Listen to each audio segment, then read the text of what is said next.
చిట్చాట్లో Telangana CM Revanth Reddy hot comments చేశారు. బీజేపీలో BRS విలీనం వార్తలపై స్పందించారు రేవంత్ రెడ్డి. బీజేపీలో బీఆర్ఎస్ విలీనం అవుతుందన్నారు ముఖ్యమంత్రి. కేసీఆర్ కు గవర్నర్ పదవి, కేటీఆర్ కు కేంద్ర మంత్రి పదవి ఇస్తారన్నారు. హరీష్ రావు అసెంబ్లీలో అపోజిషన్ లీడర్ అవుతారన్నారు రేవంత్. కవితకు బెయిల్ కూడా వస్తుంది అన్నారు తెలంగాణ ముఖ్యమంత్రి. ఇక రాష్ట్రంలో ఒక్క పథకం కూడా ఆగలేదు అన్నారు రేవంత్. ప్రతి నెల 1నే ఉద్యోగులకు జీతాలు ఇస్తున్నామన్నారు. అభిషేక్ మను సింఘ్వి తెలంగాణ నుంచి రాజ్యసభకు వెళ్లడాన్ని స్వాగతిస్తున్నానన్నారు రేవంత్. దీనిపై బీఆర్ఎస్ చేస్తున్న విమర్శలను పట్టించుకోవాల్సిన పని లేదన్నారు. బీఆర్ఎస్ వాళ్లకు కంటి నొప్పి పంటి నొప్పి వచ్చినా ఢిల్లీకి రావడం లేదా అని ప్రశ్నించారు రేవంత్ రెడ్డి.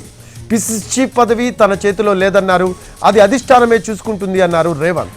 కొద్దిసేపటి క్రితం కాంగ్రెస్ అధ్యక్షుడు మల్లికార్జున ఖర్గేతో భేటీ అయ్యారు ముఖ్యమంత్రి రేవంత్ రెడ్డి. మంత్రి శ్రీధర్ బాబు కూడా ఆయన వెంటే ఉన్నారు.